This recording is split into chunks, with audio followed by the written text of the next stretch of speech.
नमस्कार, MTS channel पर स्वागत है। आज हम आपको एक लड़की की कहानी लेकर आए हैं। खूबसूरत लड़की की कहानी अच्छी लगे तो चैनल को लाइक, कमेंट और सब्सक्राइब जरूर करें। लिए सुनते हैं खूबसूरत लड़की की कहानी। एक लड़की थी। कुदरत ने उसे खूबसूरती देने में कोई कमी न की थी। अपने माता पिता की इकलौती जान थी वह। पढ़ाई करने के साथ साथ उसे चित्रकारी करना बहुत पसंद था। प्रकृति के सुंदर सुंदर दृश्यों को बड़ी ही बारीकी से अपने चित्रों में उतार लेती थी। अपने हुनर के चलते नन्ही उम्र में ही वह कई प्रतियोगिताओं की विजेता भी बनी। उसकी इस कला से बड़े बड़े लोग भी प्रभावित हुए बिना ना रहते। उन दिनों वह 8वीं क्लास में थी। उसके जीवन का 13वां वसंत चल रहा था। चारों तरफ खेतों में सरसों के पीले पीले फूल खिले हुए थे। इन्हीं खेतों के बीच में उसका स्कूल था। एक दिन वह क्लास में बैठकर एकाग्रता से कुछ याद कर रही थी कि तभी प्रधानाध्यापक अंदर आए। उनके साथ एक लड़का भी था। सब विद्यार्थी उन्हें देख उठ खड़े हुए। उन्होंने सबको बैठने के लिए कहा और साथ ही अपने साथ आए उस लड़के के बारे में बताया, जो लगभग 15 साल का, दिखने में सांवला, पर चेहरे पर बहुत तेज था। उसकी आंखों में भविष्य के ढेर सारे सपने थे। इतनी कम उम्र में उसने किताब लिख डाली थी, जिसके प्रचार प्रसार के सिलसिले में वह बहुत दूर से आया था। फिर उसने अपनी लिखी अच्छी अच्छी कहानियां सुनाई, जिसे सुनकर सब गदगद हो गए।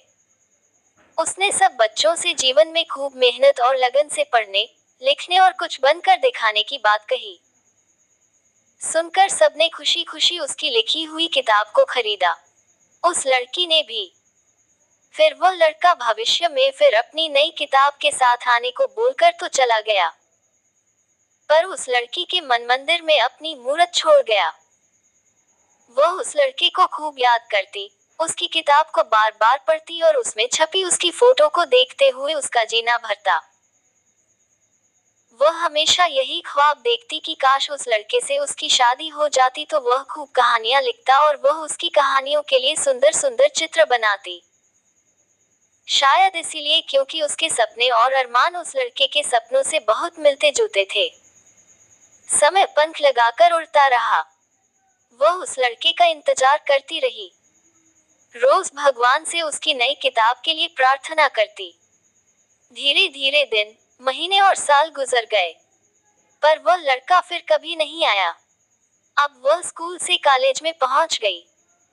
अब वह काफी बड़ी और पहले से ज्यादा खूबसूरत हो गई थी, पर ना जाने क्यों वह उस लड़के को कभी भूल ही नहीं पाती थी। आखिर ग्रेजुएशन के बाद उसके माता पिता ने अपनी प्यारी बेटी के हाथ पीले कर दिए। शादी के दिन वह उस लड़के को याद करके खूब रोई।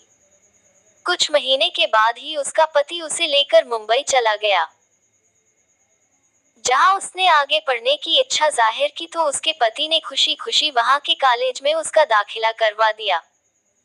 फिर एक दिन कुछ ऐसा हुआ, जिसकी उसने कल्पना तक नहीं की थी। वही लड़का, जिसके ख्वाबों और ख्यालों में वह हमेशा खोई रहती थी, आज कई सालों के बाद वही उसकी नजरों के सामने था। पता चला कि वह अपनी नई किताब के प्रमोशन के सिलसिले में कॉलेज आया था। वह देखती ही रह गई। वो पहले से भी ज्यादा स्मार्ट और हैंडसम दिख रहा था, लेकिन चाहकर भी उससे बात ना कर सकी। बस उसे जी भर के देख लेना चाहती थी। पर इस बार वह अपनी किताब खुद लेकर नहीं आया, बल्कि सबको ऑनलाइन खरीदने के लिए कहकर चला गया था। बगैर उससे मिले वह एक बार फिर उसकी नजरों से दूर जा चुका था। उसने भी एक किताब मंगवाई। ये किताब खुद उस लड़के की प्रेम कहानी थी, जिसे पढ़कर उसकी आंखें भर आईं। पढ़कर अब वह उस लड़के से मिलना और उस लड़की को देखना चाहती थी जिसे वह बेपनाह जान से भी ज्यादा प्यार करता था। संयोग से कुछ दिन बाद ही वह अपने पति के साथ गेटवे ऑफ इंडिया घूमने गई। वहां अचानक उसे समुद्र की तरफ देखते हुए वह लड़का दिखा। उससे मिलने के लिए जैसे ही उसने अपने कदम आगे बढ़ाए, कि अचानक एक बेहद खूबसूरत, हसीन लड़की प्यार भरी मुस्कान बिखेरते हुए उस लड़के के पास आई। उसके हाथों में आइसक्रीम थी, जिसे दोनों बड़े ही प्यार से हंसी खुशी से खाने लगे। पहले तो वह उस लड़की की खूबसूरती को देखकर शर्मा गई। फिर उसे एहसास हुआ कि उस लड़की के आगे खुद वह कुछ भी नहीं है और उनका आपस में इतना असीम प्रेम देखकर उसे अपना प्यार नहीं के बराबर लगने लगा। उसे मानना पड़ा कि जोड़ी ऊपर वाला बनाता है और जो होता है अच्छे के लिए ही होता है। क्योंकि हम जिसे चाहते हैं वह हमें मिल जाए तो वो प्यार नहीं होता है, बल्कि हम जिसे चाहते हैं वह हमेशा खुश रहे, यही प्यार है। सोचते हुए उसके कदम पीछे की तरफ मुड़ गए, अपने पति की तरफ। प्यारे मित्रों, अगर यह वीडियो और कहानी अच्छी लगी हो तो चैनल को लाइक, कमेंट, सब्सक्राइब करना बिल्कुल भी ना भूलें।